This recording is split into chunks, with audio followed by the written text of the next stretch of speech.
Good evening from the Farmer's Garden. I'm one of the farmers. And I'm one of the farmers. So we told everybody on our Facebook page that we made a video with some questions, and it's a lot later in the day than we had intended to be doing this, so hopefully we still have some brain power left. Just quickly, I thought I'd reintroduce our channel a little bit. The Farmer's Garden is a vegetable farm in Tyler, Texas. And we are doing this particular video because we're turning 5. So we started in 2019 and now we're turning 5. So what we did is on our Facebook page, we asked if anybody had any questions, just, questions about the farm or about us in general. And so we got several really good questions and we thought we'd answer them. So if Brandon is looking at his phone a bunch, it's because he's got our questions. He's not being antisocial, although he is. All right, so... Ready for the first one? Well, I think I'll start by introducing myself. My name is Bethany Reynolds. I'm the most frequent person on YouTube. Brandon does a few videos, but I do most of them. And I'm also the voice behind our Facebook page. And then this is Brandon. I'm Brandon. I'm the behind-the-scenes do-it-all, the farmer, essentially. He's the farmer. He's the farmer for the Farmer's Garden.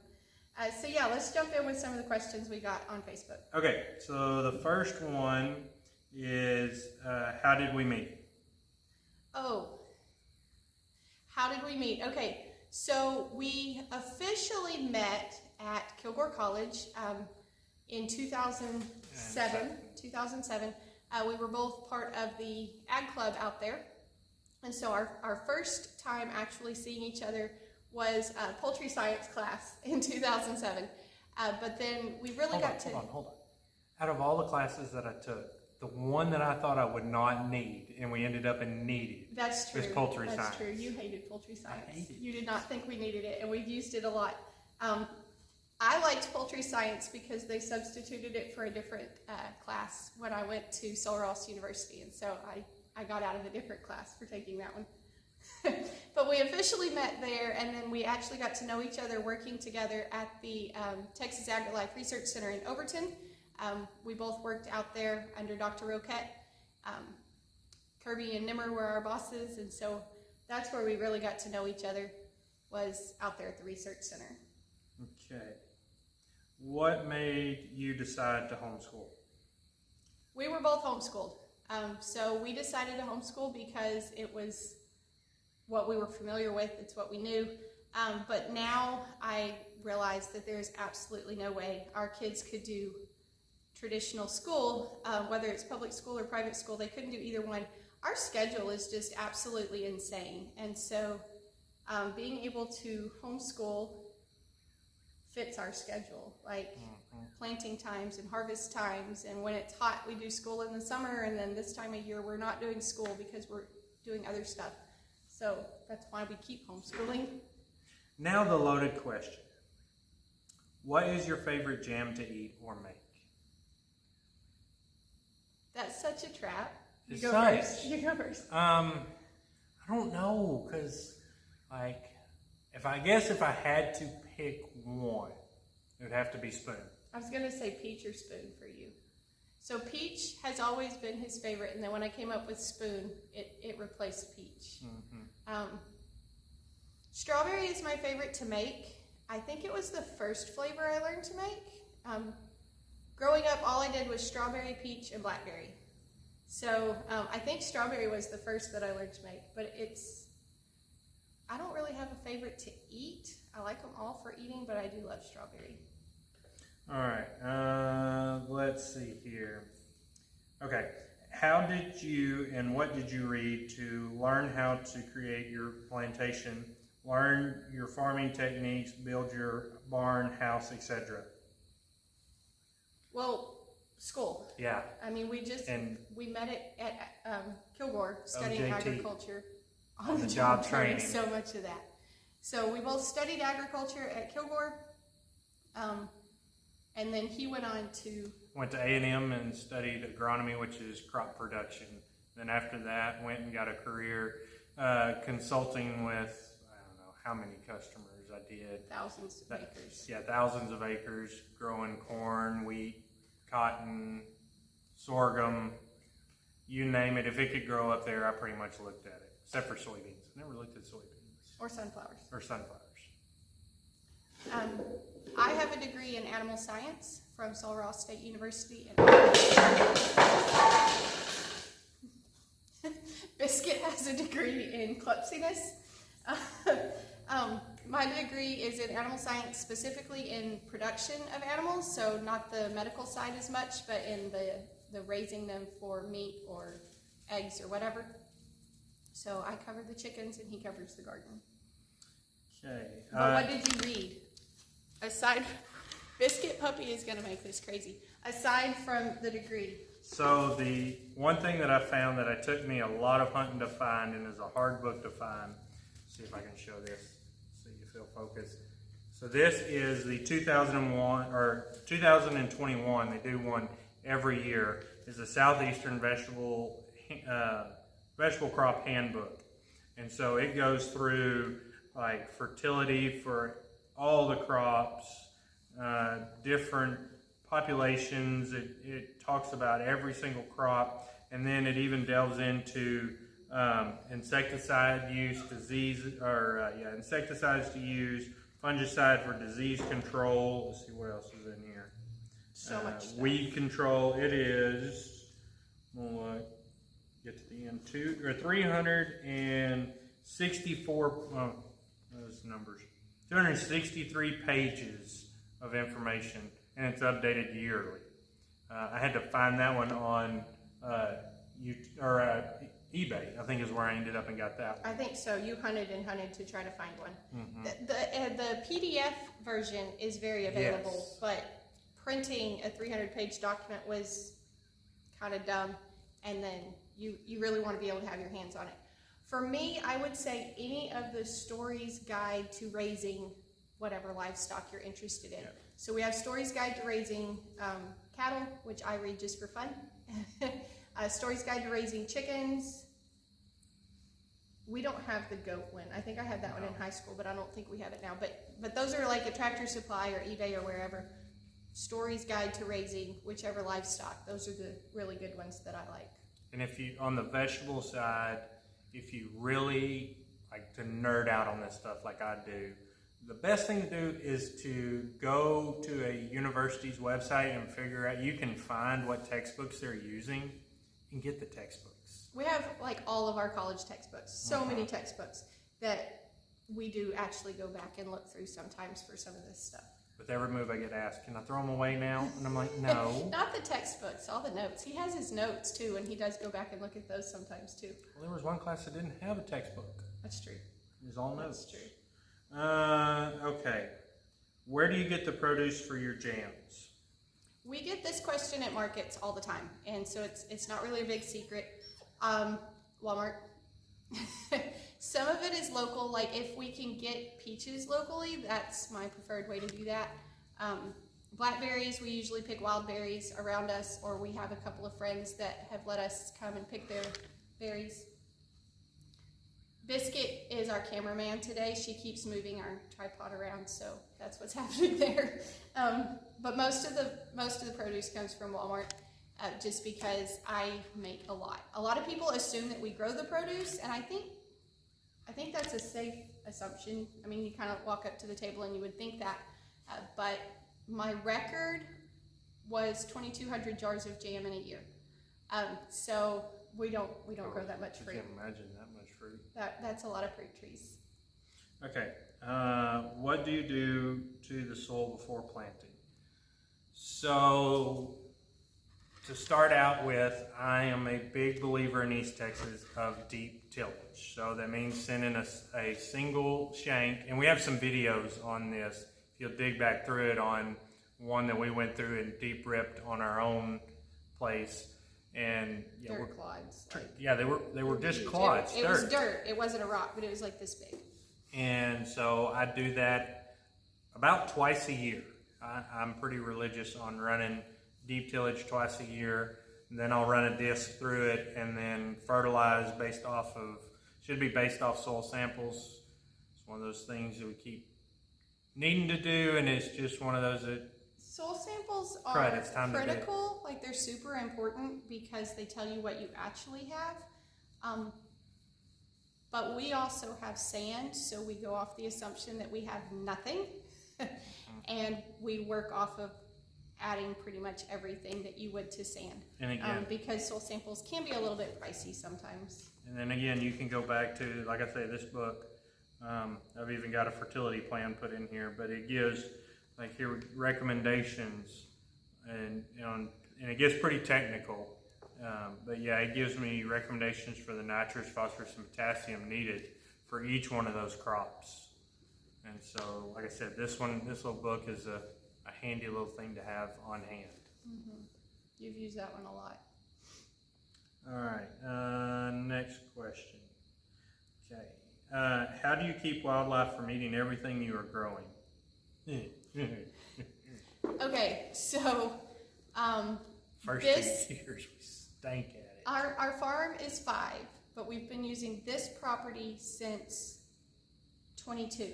I think that's right. Since 22. Well, okay. In 2019, when we moved back, we farmed right up the hill. We used his parents' garden. So they did a much smaller garden that year, and we used their garden for ours that year. So 2019, we were technically on this property. We were just up by the house, and so the dogs were there, and there wasn't much deer. 2020, we farmed, and 21. We were farming at Pop Pop's place. We were renting his house, Mimi and Pop Pop's house on Sharon Road in Chapel Hill, and so we farmed there.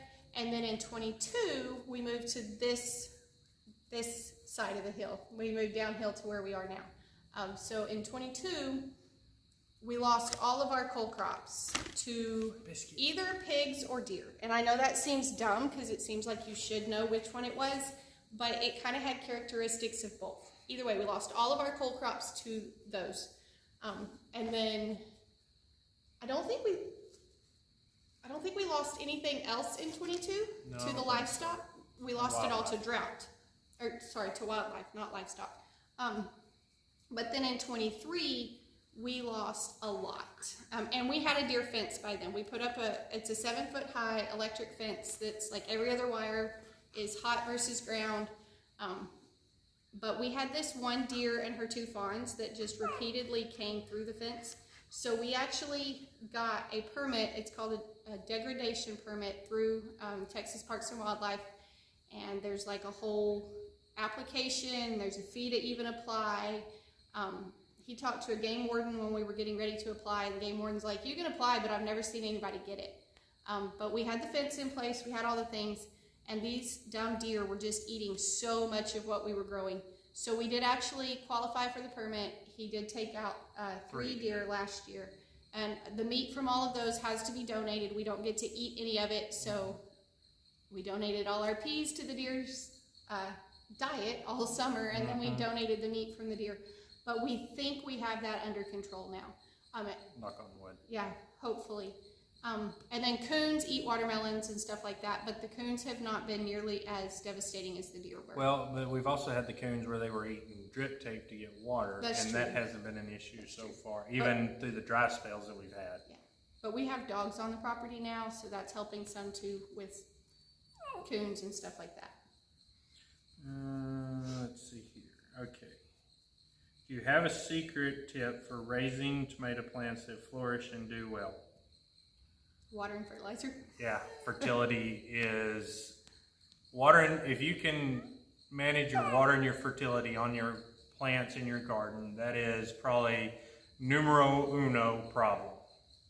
It's either a lack of fertility or it is a lack of water. And tomato hornworms can be an issue too, and we spray for those, which I think is another question somebody asked. I think I got to swap now to the next screenshot. Yes, secret tips for keeping squash bugs away. So what I use is I go to Atwood's and I get Bethany's gone to get I it. got it. We just had to use this We had to use it yesterday. yesterday for cabbage loopers in our cabbage. So here is the bottle. It's called 7. I don't know if you can see that. So this is actually a organic insecticide. It is labeled for organic use. It has like a, I think it's a 1 day pre-harvest. Yeah, you just have to wait 24 hours after spraying it before you can actually go in there and start picking all your vegetables after that. And I think we spray it maybe 2 or 3 times a year. Last year. So last year our squash season was really long. We had squash from April to November, I think. We had I think so. Okay. We had a long squash season, and I think we only sprayed 3 times. Now we had replanted somewhere in there, but we only sprayed, I think, 3 times. It wasn't much. Yeah, not very many sprays. But if you can catch them while when you first start to see them, because if you can keep the population numbers down, it's easier to kill them rather than waiting until you're like, oh no, I'm crawling in squash bugs to try to kill them then. Yeah. Because it's just harder to kill larger numbers. It's harder with the squash vine borers though. Yes. Because that's the moth, and so you have to actually see the moth or find the eggs, which we did some of that last year where we just walked through and we'd find the eggs and we'd just crush them on the leaves. But those are harder than squash bugs, I think. Yeah. But if you can keep your plants healthy, and we have also found that if the plants are laying along the ground, I've been seeing a lot of stuff about people trying to grow their squash plants vertically, but when they're laying along the ground, they can put out roots past where the vine borers might be, and that seemed to help us too. Okay, now for the last and hardest one. Oh, we gone through all of them? Yeah. Oh. Yeah, we're down to the last one. We're down to the hard one then. Okay. If your current selves could drop a little note of advice to yourselves 5 years ago, what would it say? So if we could give ourselves advice, if we could give past us advice, start. Just start somewhere. Our mantra tends to be planted is better than perfect. And we've kind of changed that this year. It's planted is better than perfectly planned, because we caught ourselves wanting to have everything. I guess part of that is like the building that we're sitting in. We're finally kind of putting some roots on the land. And so we're trying to make sure everything is exactly where we want it. And you can go on and on with that for a really long time. So I would tell myself to just start, to quit overthinking it and just start. What would you say? Just do it. Yeah.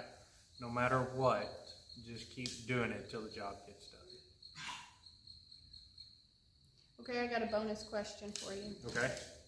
What for me? Yeah. I'm going to ask you the question and then I'll answer it for you too. What would you say my farming superpower is?